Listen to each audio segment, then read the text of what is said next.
నమస్తే. Welcome to రాటాక్స్ with CM today. నేను సహస్ర. తెలంగాణ రాజకీయాల్లో బీర్ల ఐలయ్యది ఒక ఆసక్తికరమైన ప్రస్థానం. విద్యార్థి దశ నుంచి ఎన్ఎస్యుఐలో క్రియాశీలకంగా ఉంటూ సర్పంచ్గా, మండల అధ్యక్షుడిగా అంచులంచులుగా ఎదిగి చివరికి ఆలేరు నియోజకవర్గం నుండి ఎమ్మెల్యేగా, ఆపై ప్రభుత్వ విప్గా కీలక స్థానాన్ని దక్కించుకున్నారు. అయితే ఈ విజయ పరంపర వెనుకున్న కొన్ని ప్రశ్నలు, సవాళ్లు కూడా ఆయనను వెంటాడుతున్నాయి. ముఖ్యంగా ఆయన తన సామాజిక వర్గం కోసం చేస్తున్న వాదనలు, వాటి అమలు తీరుపై భిన్న అభిప్రాయాలు వ్యక్తమవుతున్నాయి. ఐలయ్య తనను తాను గొల్ల కురుమల ఏకైక ప్రతినిధిగా పేర్కొంటూ తమ సామాజిక వర్గానికి మంత్రి పదవి ఇవ్వాలని ప్రభుత్వాన్ని నిలదీయడం రాజకీయ వర్గాల చర్చనీయాంశమైంది. ఒకవైపు తమ వర్గం ఐక్యతను చాటుతూ, మరోవైపు కీలక మంత్రి పదవిని ఆశిస్తూ ఆయన చేస్తున్న వాదనలు ఎంతవరకు ఫలిస్తాయో చూడాలి. ముఖ్యమంత్రితో సన్నిహితంగా మెలిగే ఐలయ్య తన వాదనల ద్వారా తన సామాజిక వర్గానికి నిజంగా ఎంత మేలు చేయగలిగారనేది ఇప్పుడు ప్రశ్నార్థకం. ఇక గత ప్రభుత్వంపై, ముఖ్యంగా గవర్నర్ వ్యవస్థను అవమానించారనే ఆరోపణలు, రాజ్యాంగాన్ని కూడా కల్వకుంట్ల రాజ్యాంగాన్ని అమలు చేశారనే విమర్శలు ఆయనపై తరచూ చేస్తూనే ఉన్నారు. అయితే తన సొంత ప్రభుత్వ పాలనలో ప్రజలకు ఇచ్చిన హామీల అమలు విషయంలో ఎంతవరకు నిలబడతారనేది ప్రజలు గమనిస్తున్నారు. ఆలేరు నియోజకవర్గ అభివృద్ధికి ఆయన ఎలాంటి కార్యాచరణ రూపొందిస్తున్నారు, ఇచ్చిన హామీలను ఎలా నెరవేరుస్తారనేది ఆయన భవిష్యత్తు రాజకీయ ప్రస్థానానికి నిర్ధారిస్తుంది. ఇక తాజా ఘటన గురించి మాట్లాడదాం. సవాళ్లు ఎలా పెరిగాయో మీకు తెలుసా? అంటే జూన్ 14వ తారీఖున ఈ రోజు ఐలయ్య ఇంట్లో ఆయన పిఏ ఆత్మహత్య చేసుకున్నారు. ఇప్పుడు ఈ ఘటన తీవ్ర చర్చనీయాంశమైంది.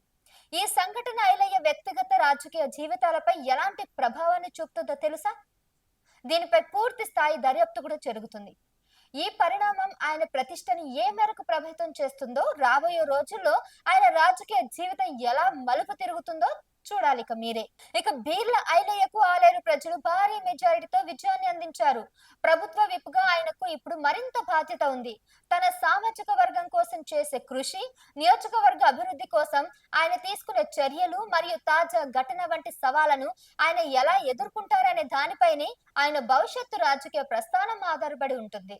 తెలంగాణ రాజకీయాల్లో యువ నాయకుడిగా, ప్రభుత్వ విప్గా కీలక పాత్ర పోషిస్తున్న బీర్ల ఐలయ్య ప్రస్తుతం తన బాధ్యతలతో పాటు వ్యక్తిగత సవాళ్లను కూడా ఎదుర్కొంటున్నారు.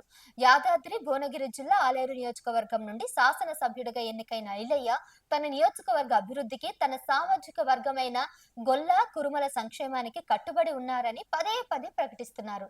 అయితే నిజంగానే అలా కట్టుబడి ఉన్నారా అంటే ప్రశ్నగానే ఉంది ఇప్పుడు ప్రస్తుతం. ఇక ఇటీవల ఆయన నివాసంలో జరిగిన ఈ విషాదకర ఘటన ఆయన రాజకీయ ప్రస్థానంపై ప్రభావం చూపుతుంది. 2023 తెలంగాణ శాసనసభ ఎన్నికలలో ఆలేరు నియోజకవర్గం నుండి కాంగ్రెస్ అభ్యర్థిగా గెలిచిన బీర్ల ఐలయ్య డిసెంబర్ 15వ తారీఖున 2023న ప్రభుత్వ విప్గా నియమితులయ్యారు. ఈ కీలక పదవి ద్వారా ఆయన ప్రభుత్వ విధానాలను సమన్వయం చేయడంలో, పార్టీ క్రమశిక్షణ పాటించడంలో ప్రధాన పాత్ర పోషిస్తారు. పార్టీలో ఆయనకు ఉన్న ప్రాముఖ్యతకు ఇది నిదర్శనమని చెప్పాలి. కానీ అవన్నీ చేయట్లేదు. ఆ పదవిని అడ్డం పెట్టుకొని ఎన్నో అక్రమాలు, అవినీతులకు పాల్పడుతున్నారంటూ అక్కడ ఉన్నటువంటి నియోజక ప్రజలు చెప్తున్నారు. పైగా భూ కబ్జాలలో దిట్ట అని కూడా చెప్తున్నారు. భూ కబ్జాలు చేయడంలో ఈయనని మించిన వాళ్ళు లేరంటున్నారు. ఆ సరౌండింగ్ యాదాద్రి ప్రాంతంలో గాని, భువనగిరి ప్రాంతంలో గాని అన్ని వెంచర్స్ అన్ని కూడా ఈయన ఆధీనంలోనే జరుగుతున్నాయి అంటున్నారు. బోలెడన్ని భూ కబ్జాలన్నీ కూడా ఇతని చేతుల మీదనే కొంతమంది అనుచరులు పెట్టుకుని చేస్తున్నారనే వార్తలు అయితే గట్టిగానే వినిపిస్తున్నాయి. అక్కడ ఉన్నటువంటి వెంచర్లు ఎవరైనా వెయ్యాలనుకున్నా, ప్రైవేటు వ్యక్తులు చేయాలనుకున్నా కొంతమంది వీళ్ళ చెప్ప చేతుల్లో ఉంటారు కాబట్టి వీళ్ళు ఎలా చెప్తే అలా వెయ్యాలి, లేదంటే వీళ్ళకి ఖచ్చితంగా డబ్బులు ముట్టగట్టాలి అని కూడా అంటున్నారు. పైపెచ్చు కొంతమంది కనుసైగలలో అక్కడ పనులు కూడా జరుగుతున్నాయి అనే వార్తలు అయితే గట్టిగానే వినిపిస్తున్నాయి. ఇక ఐలయ్య తన సామాజిక వర్గానికి చెందిన గొల్ల కురుములకు మంత్రి పదవి ఇవ్వాలని ప్రభుత్వాన్ని బహిరంగంగానే డిమాండ్ చేశారు. దాన్ని అడ్డం పెట్టుకొని బోల్డన్ని డబ్బులు కూడా లాక్కోవడానికి ప్రయత్నిస్తున్నారని కూడా చెప్తున్నారు. ఇక ఈ రెండు వర్గాలు ఒకటేనని, తమకు అసెంబ్లీలో తానొక్కనే ప్రాతినిధ్యం వహిస్తున్నానని పదే పదే నొక్కి చెప్పుకుంటున్నారు. బీసీ, ఎస్సీ, ఎస్టీలకు 42% రిజర్వేషన్లు కల్పించినందుకు సీఎం రేవంత్ రెడ్డిని ప్రశంసించినప్పటికీ తన సామాజిక వర్గానికి తగిన ప్రాధాన్యత దక్కలేదని ఆకాంక్షను వ్యక్తం చేశారు బీర్ల ఐలయ్య. ఇది ఆయన తన వర్గం పట్ల ఉన్న నిబద్ధతను తెలియజేస్తుందని ఆయనకాయన చెప్పుకుంటున్నారు గాని, నిజంగానే తన కులానికి గాని, తన సామాజిక వర్గానికి న్యాయం చేశారంటే న్యాయం చేయలేదని అక్కడ ప్రజలైతే మాత్రం చెప్తున్నారు. ఇక గత బీఆర్ఎస్ ప్రభుత్వంపై ముఖ్యంగా గవర్నర్ వ్యవస్థను అవమానించారని, అంబేద్కర్ రాజ్యాంగాన్ని కాకుండా కల్వకుంట్ల రాజ్యాంగాన్ని అమలు చేశారని ఆయన ఎప్పుడు విమర్శలు గుప్పిస్తూనే ఉన్నారు. ఇది ప్రస్తుతం ప్రభుత్వంలో ఆయనకున్న స్థానాన్ని మరియు ప్రభుత్వాన్ని విధానాలపై ఆయనకున్న దృక్పథాన్ని తెలియజేస్తుందని అక్కడ చెప్పుకుంటున్నప్పటికీ అందులో కూడా కొంత వ్యతిరేకత కనిపిస్తుంది. ఎందుకంటే పదే ప్రతిపక్షంలో ఉన్న ఎత్తు పొడుపుల్ని చూపిస్తున్నారే తప్ప తను ఏం చేస్తున్నాడు, తన సామాజిక వర్గానికి ఏం చేస్తున్నారనేది మాత్రం ఇక్కడ ప్రశ్నగానే మారింది.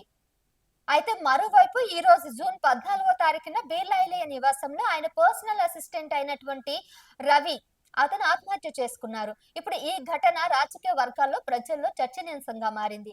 ఒక ప్రజాప్రతినిధి నివాసంలో ఇలాంటి విషాదకర ఘటన జరగడం అసాధారణం. ఈ ఘటనకు గల కారణాలపై పోలీసులు దర్యాప్తు చేస్తున్నారు.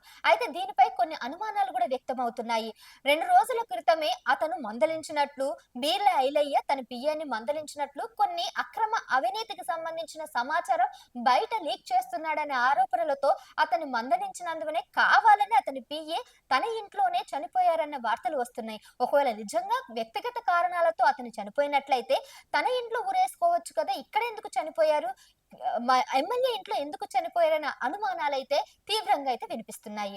ఇప్పుడు ఈ సంఘటన బీర్ల ఐలయ్యపై వ్యక్తిగతంగాను, రాజకీయంగాను ఎలాంటి ప్రభావాన్ని చూపుతుందో మనం చెప్పలేము. కానీ భవిష్యత్తులో మాత్రం తీవ్ర పరిణామాలనే చోటు చేసుకుంటుంది.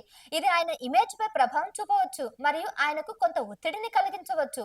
ఈ దర్యాప్తు ప్రక్రియ, దాని ఫలితాలు ఐలయ్య రాజకీయ భవిష్యత్తును కొంతవరకు ప్రభావితం చేస్తే కనుక భవిష్యత్తులో ఆయన కార్యాచరణకు ఇవన్నీ కూడా అడ్డం పడే అవకాశాలు కూడా ఉన్నాయి. ఇక ప్రస్తుతం బీర్లా ఐలయ్య ఒక ప్రభుత్వ విప్గా తన బాధ్యతలు నిర్వర్తించాల్సి ఉంది. కానీ అవి చేయకుండా తన సొంత నియోజకవర్గంలో ఎక్కడ పడితే అక్కడ భూములన్నిటిని కూడా లాక్కోవడానికి ప్రయత్నిస్తున్నారని, అక్రమాలకు పాల్పడుతున్నారనే ఆరోపణలు అయితే అతని మీద గట్టిగానే వినిపిస్తున్నాయి. అంతేకాకుండా తన సొంత సామాజిక వర్గానికి సంబంధించిన సమస్యను పరిష్కరించడంలో చొరవ చూపకుండా, అవి పట్టించుకోకుండా, ప్రజల సమస్యలు పట్టించుకోకుండా గాలికి వదిలేశారన్న వార్తలు వినిపిస్తున్నాయి.